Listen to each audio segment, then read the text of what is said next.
इस एपिसोड की शुरुआत बिल्कुल उसी सीन से होती है जहां पर पिछला एपिसोड खत्म हो गया था। हमारे शाव को देखने के बाद वो तीनों लोग काफी डर गए होते हैं। फिर चाइल्डली हमारे शाव से कहता है कि तुम्हारी हिम्मत कैसी हुई ऐसे हमारे घर में घुसने की। ये सुनने के बाद शाव उसे एक ही पंच में काफी दूर फेंक देता है और उसे कहता है कि तुम तो काफी ज्यादा अनोइंग हो। फिर हमारा शाव काफी डरावने अंदाज में उस बूढ़े आदमी से कहता है कि जल्दी से मुझे तुम्हारा निकनेम बताओ, मैं काफी एक्साइटेड हूँ। तभी वो बूढ़ा आदमी हमारे शाव के सामने घुटनों पर आकर उसे कहता है कि यंग मास्टर प्लीज मुझे जाने दीजिए, हम तो सिर्फ जीने की एक राह को ढूंढ रहे थे। अगर मेरे घर पर डीएमएस ने कब्जा नहीं कर लिया होता तो मुझे मेरे बेटे और डॉक्टर को इस तरह से लोगों को बेवकूफ बनाने के लिए घसीटने की जरूरत नहीं पड़ती।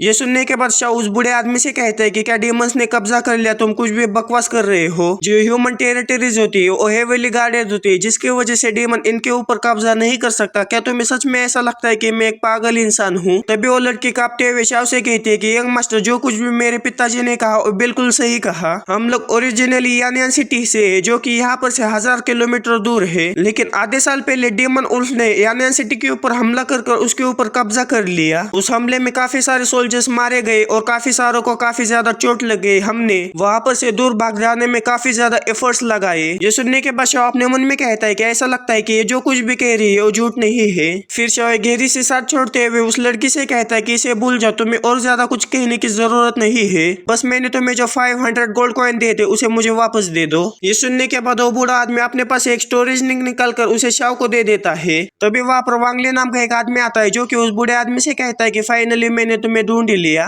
वांगली को देखने के बाद शाव काफी हैरान हो जाता है और कहता है कि तो वांगली वांगू का कजिन है। और हमारे शाव को देखने के बाद भी वांगली को 440 वोल्ट का झटका लग जाता है और वो शाव से कहता है कि अच्छा तो शाव तुम भी इनके साथ मिले हुए हो, तुमने मेरे कजन को मार डाला और वैंग फैमिली के जो एल्डर्स है उन्हें काफी बुरी तरह से इंजर्ड कर दिया और तुम मुझे अब स्कैम करने की कोशिश कर रहे हो, तुम जरा इंतजार करो। इतना कहने के बाद वांग वहाँ से काफी तेजी के साथ भाग जाता है और वांग की ये सारी बातें सुनने के बाद हमारा शाह कुछ भी समझ नहीं पाता। फिर शाह स्टोरेज रिंग में से अपने 500 गोल्ड कॉइन निकाल लेता है और उस बूढ़े आदमी से कहता है कि फ्यूचर में किसी भी आदमी को धोखा मत देना। इतना कहने के बाद शाह उस स्टोरेज रिंग को उस बूढ़े आदमी को वापस लौटा देता है और वहाँ से जाते हुए उस बूढ़े आदमी से कहता है कि मुझे लगता है कि तुम्हें अभी के अभी यहाँ से भाग जाना चाहिए। ये सुनने के बाद वो तीनों लोग अपना अपना सामान पैक करके वहाँ से भाग जाते हैं। फिर हमें शाह को दिखाया जाता है जो कि वापस जा रहा होता है। जाते हुए सिस्टम शाह से कहता है कि शाह तुमने फिर से वैंग फैमिली के साथ एक और झगड़ा मोल लिया है। ये सुनने के बाद शाह उसे कहता है कि ये इतना भी बुरा नहीं है, अब मुझे सिर्फ कल्टीवेशन में कॉन्सेंट्रेट करना होगा और फैमिली कंपटीशन के अंदर मुझे जो तुम 2000 पॉइंट्स देने वाले है उसे सिक्योर करना होगा।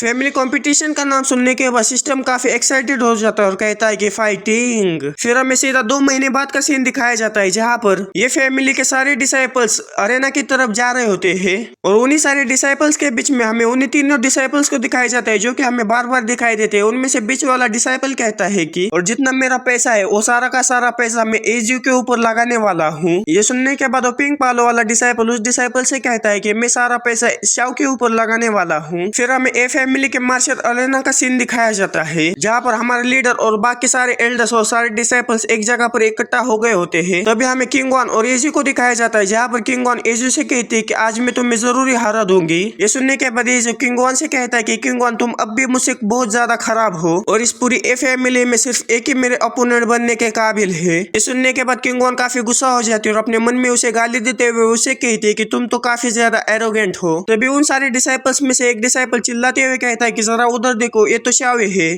और हमें शाव को दिखाया जाता है जो कि स्लो मोशन में उस अरेना की तरफ बढ़ रहा होता है और उसे देखते हुए वहां पर के डिसाइपल्स उसके फोटो भी खींच रहे होते हैं। और अब मुझसे कोई भी ये नहीं पूछेगा कि आखिर इतने पुराने समय में उनके पास आईफोन कहाँ से आया। फिर शाह हमारे सिस्टम से कहता है कि ए अंडे, आज मैं तुम्हारे पास से जो 2000 पॉइंट्स है उन्हें जरूर लूंगा। इतना कहने के बाद शाह अपनी स्टेटस विंडो को देखता है जहाँ पर उसका कल्टीवेशन काफी ज्यादा बढ़ गया होता है। वो वॉरियर के 6 स्टेज पर पहुंच चुका होता है। अपने स्टेटस विंडो को देखने के बाद शाह काफी ज्यादा कॉन्फिडेंट हो जाता है और कहता है कि इस बार मैं ये फैमिली कंपटीशन जरूर जीतूंगा। तभी हमारा सिस्टम शाह से कहता है कि जरा देखो, जो एजीयू है उसने भी ब्रेक थ्रू कर लिया है। अभी की जो एजीयू के कल्टीवेशन लेवल है वो क्यूआई रियलम के 6 स्टेज पर पहुंच चुकी है। ये सुनने के बाद शाह सिस्टम से कहता है कि एंगर फ्लेयर टेक्निक का इस्तेमाल करते हुए मैं क्यूआई के 6 स्टेज वाले पर्सन के साथ कंपेरेबली फाइट कर सकता हूँ और साथ ही में मेरे पास जोन रैंक मैजिक वेपन है और मेरे पास चार्जिंग डिवाइन स्पेयर एग्जीक्यूशन हैं। इन तीनों के साथ मैं काफी अच्छी तरह से उसके साथ फाइट कर सकता हूँ और उसे जीत सकता हूँ। ये सुनने के बाद सिस्टम शाओ से कहता है कि अगर मैं चार्जिंग डिवाइस पर एग्जीक्यूशन के साथ कैलकुलेट करूँ तो तुम्हारे पास मेरे अभी भी 1800 पॉइंट्स उधार है। फिर थोड़ा सा प्रॉफिट कमा और थोड़े सा ब्लड को गवा दो।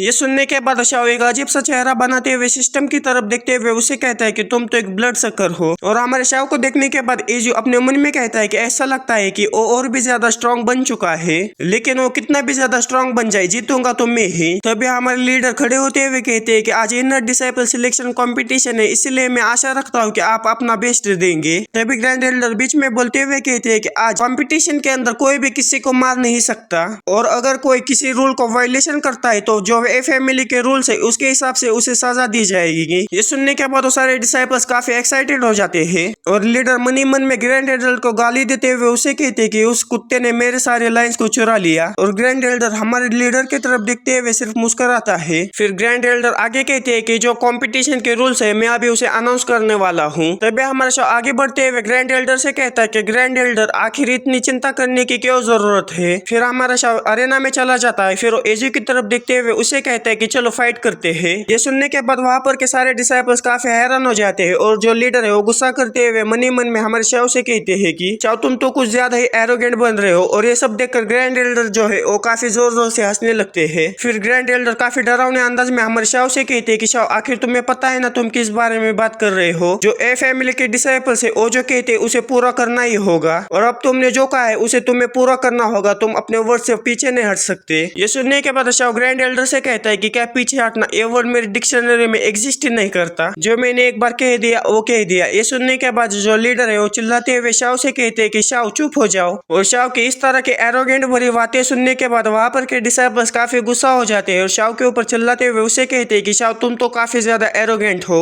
मैं तुम्हें इससे ज्यादा बर्दाश्त नहीं कर सकता, तुम्हें लड़ना है तो चलो लड़ाई शुरू करते हैं। इतना कहने के बाद वहाँ पर के सारे डिसाइपल्स हमारे शाओ के ऊपर कूड़ा कचरा फेंकने लगते हैं। फिर हमारा शाओ एजू के पास आकर उसे कहता है कि जो यंगस्टर एरोगेंट नहीं होते उन्हें यंगस्टर कहा भी जा सकता है या नहीं। फिर शाओ एजू के कंधे पर हाथ रखते हुए काफी डरावने अंदाज में उसे कहता है कि एजू तुम्हें पीटना काफी बोरिंग चीज है, अगर तुम अकेले मेरे साथ फाइट नहीं करना चाहते तो तुम ग्रुप में मेरे ऊपर हमला कर मेरे साथ फाइट कर सकते हो। शाओ का इतना ज्यादा एटीट्यूड देखने के बाद जो ग्रैंड एल्डर है वो जोर जोर से हंसते हुए तालियां बजाने लगते हैं। फिर वो पैट्रिक से कहते हैं कि पैट्रिक तुमने काफी अच्छे लड़के को जन्म दिया है, अगर वो ऐसा ही चाहता है तो हम उसको सेटिस्फाई जरूर करेंगे। ये सुनने के बाद पैट्रिक बिल्कुल खामोश हो जाते और कुछ नहीं कहते। फिर शाओ पैट्रिक से कहता है कि फादर आप चिंता मत करिए मैं हूं ना। फिर हमें वहाँ पर ए फैमिली के टॉप 10 डिसाइपल्स को दिखाया जाता है जो कि शाओ के साथ लड़ने के लिए अरेना में आ जाते हैं। उन्हें देखने के बाद शाओ अपनी एनर्जी को रिलीज करते हुए उन लोगों से कहता है कि मैं शाओ तुम 10 लोगों को अकेला ही हराऊंगा। इतना कहने के बाद शाओ अपने एंगर फ्लेयर टेक्निक को एक्टिवेट कर लेता है जिसके वजह से उसकी जो पावर है वो काफी ज्यादा बढ़ जाती है। उस टेक्निक को देखने के बाद लीडर और वहाँ पर के जितने भी एल्डर्स है वो काफी हैरान हो जाते हैं और साथ ही में जो ग्रैंड एल्डर है वो अपने मन में कहते हैं कि अच्छा तो ये वही मिस्टीरियस टेक्निक है जिसका कि इस्तेमाल करते हुए शाओ ने वैंग फैमिली के इंडियन एल्डर को हराया था। तभी हमें एक डिसाइपल को दिखाया जाता है जो कि हमारे शाओ की तरफ बढ़ते हुए बाकी के डिसाइपल से कहता है कि ये तो सिर्फ टफ बनने की एक्टिंग कर रहा है और मैं भी तुम्हारे जैसे एक ट्रिक कर सकता हूँ। इतना कहने के बाद वो जो डिसाइपल है वो धीरे धीरे कर अपनी बॉडी को काफी बड़ा बना लेता है। उसका नाम एहू है जो कि ए फैमिली के टॉप 4 डिसाइपल्स में से एक आता है। फिर हमें उन्हें 3 डिसाइपल्स को दिखाया जाता है। उनमें से एक मोटा वाला डिसाइपल कहता है कि ये तो इंस्ट्रक्टेबल बॉडी है और पिंक बालों वाला लड़का कहता है कि ऐसा लगता है कि उसने उस बॉडी को पूरी तरह से कल्टीवेट कर लिया है और ऐसा कहा जाता है कि अगर उसके सेम स्टेज का उसके सामने कोई भी आ जाए तो वो उसे हरा नहीं सकता। फिर हमें एहू को दिखाया जाता है जो कि चिल्लाते हुए हमारे शाओ से कहता है कि बस बहुत हो गया, तुम्हारे लिए मैं अकेला ही काफी हूँ। इतना कहने के बाद वो काफी तेजी के साथ हमारे शाओ के ऊपर हमला करने के लिए उसकी तरफ बढ़ जाता है। उसे अपनी तरफ आता देख शाओ उसे कहता है कि क्या तुम्हें ऐसा लगता है कि मैं अभी भी प्रिटेंड कर रहा हूँ। शाओ की ये बात सुनने के बाद एहू काफी हैरान हो जाते हैं। तभी शाओ अपनी एनर्जी को और भी ज्यादा रिलीज करने लगता है। शाओ की इतनी ज्यादा पावर देखने के बाद जो लीडर है वो जोर जोर से हंसने लगते हैं और हंसते हुए शाओ से कहते हैं कि गुड गुड वेल डन मेरे बेटे।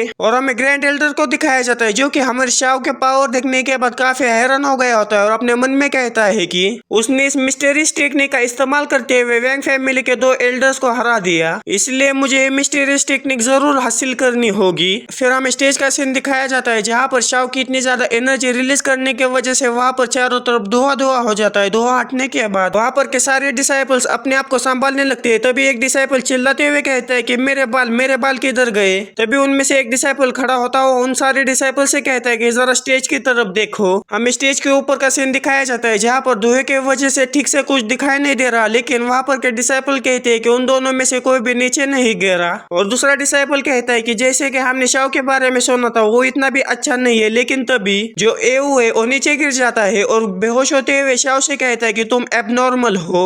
ये सुनने के बाद शाओ अपने बालों को सहराते हुए उसे कहता है कि कॉल मी अ मॉन्स्टर। तभी हमें एजू को दिखाया जाता है जो कि अपनी तलवार निकालकर शाओ के ऊपर पॉइंट करते हुए उसे कहता है कि शाओ तुम सच में काफी ज्यादा पावरफुल हो और तुम मेरे राइवल बनने के काबिल हो। तभी किंग वान एजू के पास आती है जिसे देखने के बाद एजू उसे कहता है कि तुम एक तरफ हट जाओ। ये सुनने के बाद एजू उसे कुछ कहने जा रहे होते हैं, लेकिन तभी वो वहीं पर रुककर अपने गहरी सी सांस छोड़ती है और अपने मन में कहती है कि सबसे पहले तो एजू तुम थे, लेकिन अब शाओ है। क्या टैलेंट वास्तव में इस दुनिया में हर चीज पर भारी पड़ती है। फिर हमें शाओ और एजू को दिखाया जाता है जो कि अरेना में आकर अपने अपने एनर्जी को रिलीज करने लगते हैं और यही से हमारा सेकंड राउंड चालू हो जाता है जो कि शाओ और एजू के बीच में होने वाला है। तभी हमें एजू को दिखाया जाता है जो कि अपने पैरों के नीचे इन यांग फॉर्मेशन को एक्टिवेट कर लेता है और उस फॉर्मेशन के अंदर से दो इन यांग एनर्जी बाहर निकलकर जो एजू की तलवार है उसके आजू बाजू घूमने लगती है। फिर वो इन यांग एनर्जी ट्रांसफॉर्म होकर दो मछलियां का रूप ले लेती है। फिर एजू हमारे शाओ से कहता है कि 10 सालों से मैं अपनी स्पिरिचुअल एनर्जी को कल्टीवेट कर रहा हूँ और उसी का रिजल्ट स्वॉर्ड टेक्निक है और आज तुम मेरे सबसे पहले राइवल हो। इतना कहने के बाद एजू काफी तेजी के साथ वहाँ पर से गायब हो जाता है। ये देखने के बाद शाओ को समझ नहीं पाता, लेकिन तभी एजू अपने स्वॉर्ड का इस्तेमाल करते हुए हमारे शाओ के ऊपर हमला कर देता है, लेकिन हमारा शाओ छलांग लगाते हुए उस हमले से बच जाता है, लेकिन वो अपने आप को संभाल ही पाता। तभी एजू काफी तेजी के साथ उसके पीछे से आकर हमारे शाओ के ऊपर फिर से एक जोरदार हमला कर लेता है, लेकिन हमारा शाओ उस हमले से भी बच जाता है। लेकिन ये जो फिर से हमारे शाओ के ऊपर 2 स्वॉर्ड स्लैश मार देता है।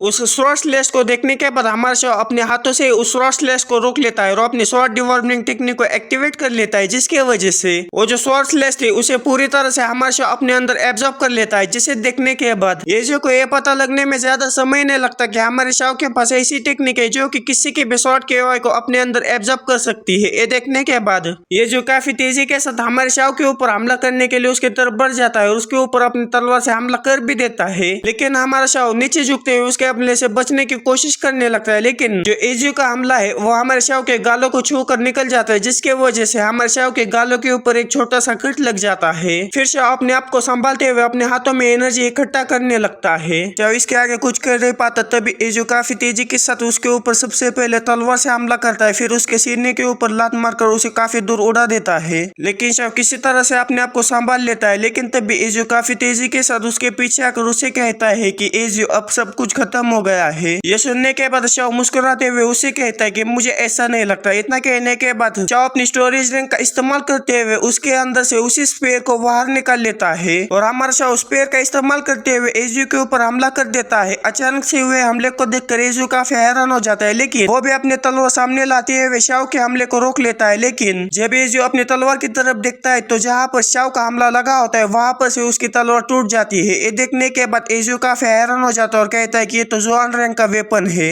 ये सुनने के बाद वहाँ पर बैठे हुए सारे एल्डर्स काफी हैरान हो जाते हैं और साथ ही में लीडर भी काफी हैरान हो जाते हैं। वो अपने मन में कहते हैं कि आखिर इस बच्चे के पास जोआन रैंक का वेपन कैसे आया। इतने सालों की मेहनत के बाद मेरे पास सिर्फ जोआन रैंक का वेपन है जो कि लो ग्रेड का है। और ग्रैंड एल्डर भी काफी हैरान हो गए होते हैं और अपने मन में कहते हैं कि एक जोआन रैंक का वेपन पाने के लिए मैं कुछ भी करने के लिए तैयार हूँ। फिर हमें अरेना का सीन दिखाया जाता है जहाँ पर हमारा शाओ बैडस लुक में खड़ा होता है और वो एजू से कहता है कि एजू चलो इसे कंटिन्यू करते हैं। ये सुनने के बाद एजू एक गहरी सी सांस लेता है और काफी तेजी के साथ हमारे शाओ के ऊपर हमला करने के लिए उसकी तरफ बढ़ जाता है और हमारा शाओ भी उसके ऊपर हमला करने के लिए अपने काउंटर अटैक के साथ उसके साथ बढ़ जाता है और इसी तरह से उन दोनों के बीच में लड़ाई शुरू हो जाती है। लेकिन तभी हमारा शाओ एक टेक्निक का इस्तेमाल कर लेता है जिसकी वजह से उसके पीछे काफी बड़ी एक एनर्जी की बनी हुई इमेज तैयार हो जाती है। इतनी बड़ी एनर्जी रिलीज करने की वजह से जो एजू है वो भी खिसकते हुए पीछे चला जाता है। पीछे हटने के बाद एजू अपने मन में कहता है कि क्या मैं शाओ से आज हारने वाला हूँ। फिर एजू चिल्लाते हुए शाओ से कहता है कि शाओ तुम अब तक अपनी स्ट्रेंथ को छुपा रहे थे। ये सुनने के बाद शाओ उसे कहता है कि मैं इसके अंदर तुम्हारी कोई भी मदद नहीं कर सकता, आखिरकार मैं एक प्रोटैगनिस्ट की जो स्क्रिप्ट है उसे ही फॉलो कर रहा हूँ। फिर हमें शाओ को दिखाया जाता है जो कि अपनी चार्जिंग डिवाइस पर एग्जीक्यूशन टेक्निक को एक्टिवेट कर लेता है।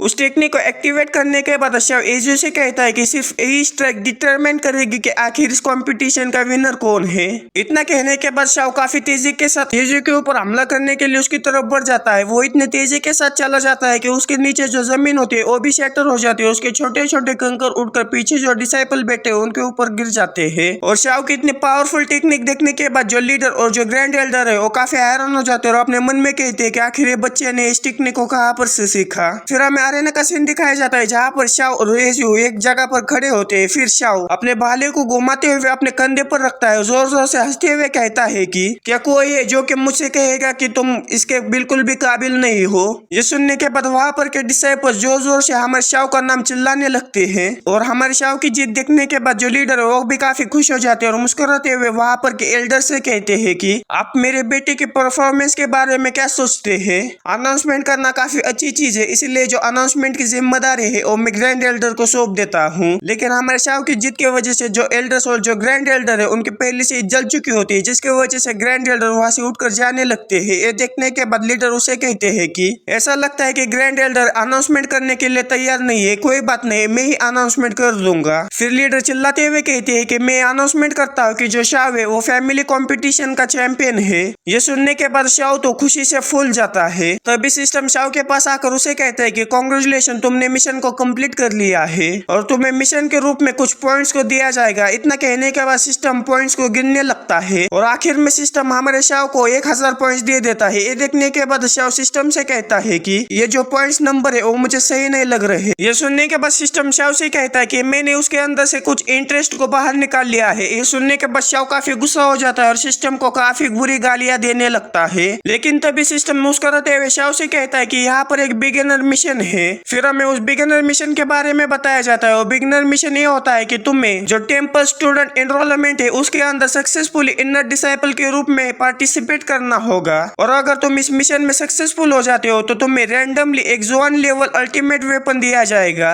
और अगर तुम इस मिशन में फेल हो जाते हो तो रैंडमली तुम्हारे बॉडी के ऊपर से कोई भी एक पार्ट चला जाएगा। ये देखने के बाद शाओ काफी डर जाता है और कहता है कि मुझे ऐसा लगता है कि जो रैंडमनेस है उसके अंदर काफी बड़ा प्रॉब्लम है। ये सुनने के बाद सिस्टम हमारे शाओ को एक अजीब तरह का हाथ दिखाते हुए उसे कहता है कि पैनिक मत करो, तुम्हें सिस्टम के ऊपर भरोसा रखना होगा, मैं हूं ना। तभी लीडर ये अनाउंसमेंट करते हैं कि आज का जो कंपटीशन है वो खत्म हो चुका है और शाओ जल्दी से मेरे पीछे आ जाओ। ये सुनने के बाद शाओ भी मुस्कुराते हुए उन्हें हाँ कहता है और बस इसी के साथ ये वीडियो और ये सीरीज यहीं पर खत्म हो जाती है क्योंकि इसके आगे के कोई भी चैप्टर्स अभी तक रिलीज नहीं हुए हैं। मिलते हैं अगले किसी नई वीडियो में एक नई सीरीज के साथ। Okay bye.